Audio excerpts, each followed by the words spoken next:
Bonjour à toutes et à tous, bienvenue dans le podcast La Sueur. On va parler de la performance de Khamzat Chimaev, hué par tout Las Vegas à son entrée. Mais Khamzat Chimaev n'a fait qu'une bouchée de Kevin Holland. Soumission au premier round, aucun coup reçu. Kevin Holland sur la défensive, il s'est donné, il a défendu comme il le pouvait. Il avait prévenu que forcément ça allait être très compliqué face à Khamzat. Ça l'a été. Au suivant. Moi, ça m'a un petit peu frustré. Ouais, moi aussi, enfin...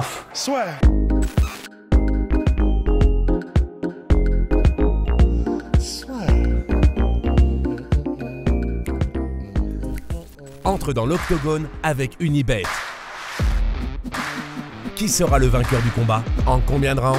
Fais tes paris sur l'app numéro 1 et profite de 150 € offerts sur ton premier pari. Oui, c'est frustrant parce qu'on a envie de se dire, bon, bah, Khamzat est là, il est dans la fleur de l'âge, un peu comme contre Gilbert Burns, on a envie de le voir tester. C'est pour ça que même le combat contre Nate Diaz nous frustrait de toute façon parce que ça n'avait aucun sens. Bon, bah là, il a pris Kevin Holland, ça avait aucun sens non plus parce que voilà, on savait et on l'avait dit. Et, voilà, on avait pronostiqué même qu'il se ferait probablement soumettre en 1 minute, enfin en un round ou en 3. Bah voilà, ça s'est passé en moins de 2 minutes 30 je crois. On n'a rien appris, on savait que ça se passerait comme ça. Bon, faut quand même du coup rendre à Khamzat que il était attendu pour faire ça et il a fait exactement ce pourquoi il était attendu. Et ce qui est très bien, parce que c'est vrai que là ça balaye aussi, ça confirme. Moi personnellement ce que je pensais, c'est à savoir que le combat contre Gilbert Burns c'est une très bonne chose pour lui, parce que là clairement voilà, il y a eu 0 prise de risque de sa part, il a respecté à la lettre le game plan, il n'y a eu aucune petite sueur pendant ce combat-là, et je pense que maintenant, voilà, depuis ce qui s'est passé contre Gilbert Burns, il n'y aura plus jamais d'Khamzat qui va s'aventurer dans des zones un petit peu compliquées, en tout cas pas au bon moment, puisque l'adversaire reste frais. Ouais, voilà, c'est ça. Donc si c'est comme ça, effectivement, maintenant qu'il voit les choses, et ça a l'air d'être le cas, parce que là, il a perdu, mais 0 seconde. J'ai pas fait gaffe au moment, alors il y a pas mal de gens qui ont dit... Kevin Holland voulait faire voulait taper du poing en mode on s'entend bien, et apparemment Khamzat aurait plongé dans les jambes direct. Moi j'ai pas fait gaffe. Faut revoir les images bien entendu, mais même moi je suis à la place de Khamzat, tu vois, avec tout ce qui s'est passé, le fait qu'il y a eu des tensions, tu t'attends pas du tout à ça, quoi. Tu vas pas redevenir pote en l'espace d'une seconde, c'est vas-y on oublie tout ça. Allez, c'est parti. Donc bon, oui non effectivement, je l'avais pas vu mais j'avais pas trop capté non plus parce que voilà. Mais voilà, il a fait exactement ce pourquoi il était attendu. Alors maintenant, ce que ça nous apprend, c'est simplement que ça confirme qu'il est juste à une division au-dessus du reste de la population welterweight qui n'a pas au moins des grosses bases en lutte, ou en tout cas qui peut lui faire peur au sol. Donc bon... Au suivant, effectivement, c'est bon pour ses stats, comme on disait sur PES ou FIFA. Voilà. Au suivant, effectivement, on espère peut-être Colby. Ouais, on espère Colby. On espère Colby. Ce qui est bien, voilà. L'autre truc qui est bien, c'est qu'il s'est pris 0 coup. Bon, ce qui est sûr, personnellement, ce qui est sûr, Dana White, lui, a dit que le prochain combat, selon toute vraisemblance, sera en middleweight. Personnellement, moi, j'aurais plutôt été d'avis, après, clairement, il n'y a rien qui est officialisé ce soir, mais moi, je préférais, plutôt que de faire le prochain combat de Khamzat en middleweight, c'est qu'il y ait le combat contre Colby en welter pour qu'il y ait un petit peu effacé ce doute de est-ce qu'il peut faire le poids. Bah ouais. Comme ça, il le fait, tout le monde respire un coup, et puis ça reste un lointain souvenir si ça se passe bien, pour les autres échéances pour Khamzat Chimaev. En plus, sportivement, c'est intéressant contre Colby Covington. Voilà, mais là, c'est vrai que c'est ce qui est dommage, et... Contre Nate Diaz, c'était positif parce que c'était, positif, pas sportivement, mais au niveau de l'image, ça permettait à Khamzat de s'asseoir en tant que clair prétendant au titre aux yeux du monde. Là, il a battu le numéro 2, il reculait avec Nate Diaz, là il a affronté Kevin Holland. Moi, je veux vraiment que ça avance un peu et qu'on perde plus de temps parce qu'il a déjà perdu 1 an à cause du Covid. Là, ce serait chiant qu'on perde 1 an pour cette histoire de pesée manquée.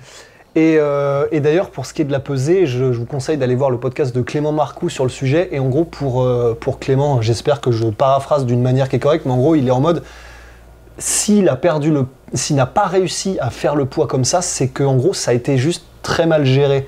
Le whey cut, ce qu'il a dû manger avant, la manière dont il s'y est pris. Et du coup, probablement, si des experts comme Clément Marcoux sont en mode... en fait, il peut probablement faire le poids, c'est juste qu'il y a un truc ils ont déconné peut-être dans la préparation.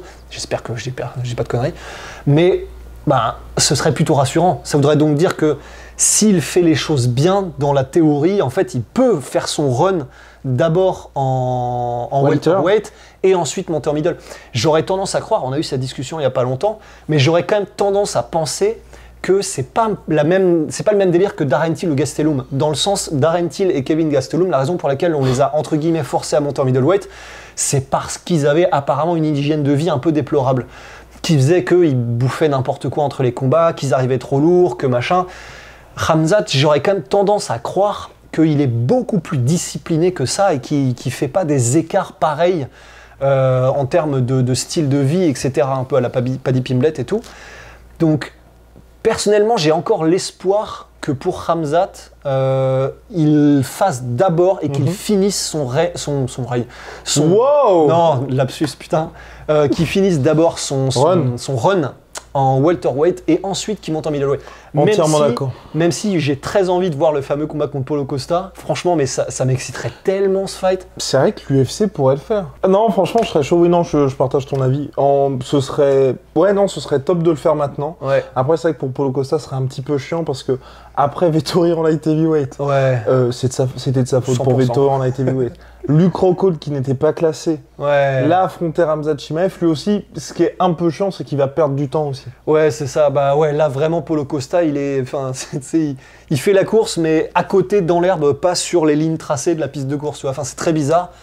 Mais je pense que s'il lui était proposé, Costa prendrait le combat quand même. Ce serait cool. Franchement, ce serait un bon combat aussi. Allez, rêvons. Allez. Décembre, dernier pay-per-view de l'année de l'UFC à Las Vegas.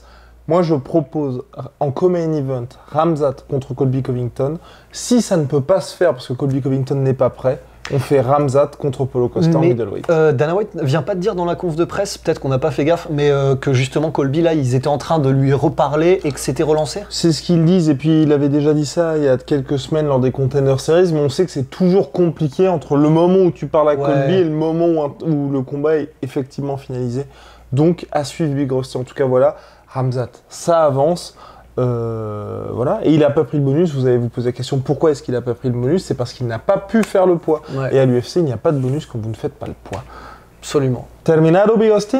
Ouais, bah petite pensée à Kevin Holland qui a accepté le combat, qui était chaud, et bon bah il a pris le train de Chimaev, mais c'était sûr parce que ce n'est pas un lutteur et voilà, petite pensée à Kevin Holland qui est quand même un énorme bowler et qui prend tous les combats et qui a peur de personne et je le respecte tellement quoi. Mais sauf que Rusty, et ça c'est la bonne nouvelle avec Kevin Holland, pour moi il fait partie maintenant de ces gars-là, victoire ou défaite ça n'impacte pas le reste de leur carrière. Absolument, mais quand même, bah tu vois, je suis fan aussi de Darren Till, quand même les victoires, faut quand même canner un petit peu, tu vois.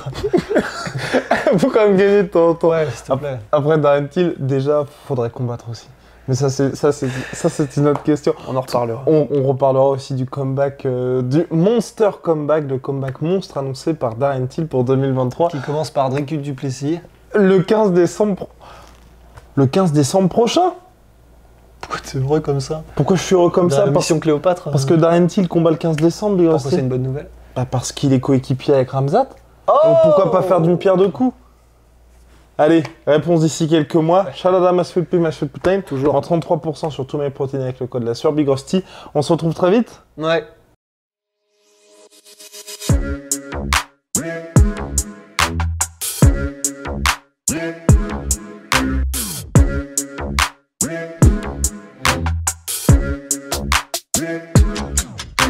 On pourrait trouver payé